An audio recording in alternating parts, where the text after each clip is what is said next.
अंधकार पडलेला आहे 3 तास. आणखी दुसरी कोणती गोष्ट झालेली आहे की सभास्थानातला पडदा वरपासून खालपर्यंत फाटलेला आहे. That is important. नेहमी पडदा फाटलेला आहे सांगताना सांगा तो वरपासून खालपर्यंत फाटला. कारण काय? देवाने स्वतः तो फाडला त्या ठिकाणी वरपासून खालपर्यंत. जर खालपासून वरपर्यंत फाडला असता तर कोणीतरी फाडला असे म्हणणारे निघाले असते नंतर पाखंडे. पण तो वरपासून खालपर्यंत फाडला. प्रत्येक शुभवर्त मानकार तो सांगतो. It was an act of God. आता देव हे सांगत आहे की आता नियमशास्त्र आणि पूर्ण जी त्यांची सॅक्रिफिशियल यज्ञाची पद्धती होती आता ती नामशेष झालेली आहे. आता काही त्याची आवश्यकता राहिलेली नाही आहे. हे प्राण्यांचं रक्त आता पाडण्याची गरज राहिलेली नाही. कारण बाप्तिस्मा करणाऱ्या योहानाने म्हटल्याप्रमाणे हा जगाचे पाप हरण करणारा देवाचा कोकरा तो आता वधल्या गेलेला आहे. The lamb of God is slain.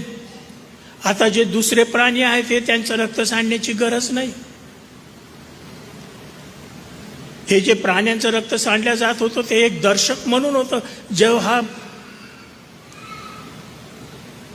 प्रभू येशू देवाचा पुत्र स्वतःचं अर्पण करणार होता त्या प्रत लोकांची मनोधारणा तयार होण्यासाठी देवाने त्यांना त्या प्रगटीकरणाच्या प्रकाशामध्ये चालवत आणलं आणि त्याला दाखवून दिले की पापाचं क्षालन होण्यासाठी रक्त सांडणं आवश्यक आहे.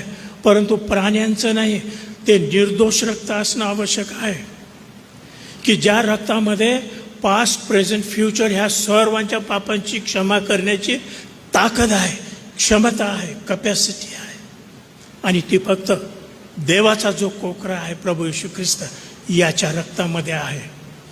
म्हणून प्रियानो, आता जर असं लोक म्हणतात की नाही प्राणी अर्पलेच पाहिजेत, त्या जुन्या पद्धतीप्रमाणेच आपण काही गोष्टी केल्या पाहिजेत, तर त्याचा अर्थ असा आहे की भर माध्यान्हाच्या वेळेला सूर्यप्रकाशामध्ये तुम्ही मेणबत्ती पेटून राहिले उजेडासाठी. It is not needed. इब्री लोकासपत्रात 1 अध्याय 1 वचनामध्ये लेखक अशा रीतीने म्हणतो, प्राचीन काळी देव अंशांनी प्रकारांनी संदेश त्यांच्याद्वारे बोलला, परंतु आता तो त्याच्या पुत्राच्या द्वारे बोललेला आहे. The revelation is at the floods point. आता ती परिपूर्ण रीतीने झालेली आहे प्रभू येशू ख्रिस्तामध्ये, कारण देवाचा कोकरा वधला गेलेला आहे.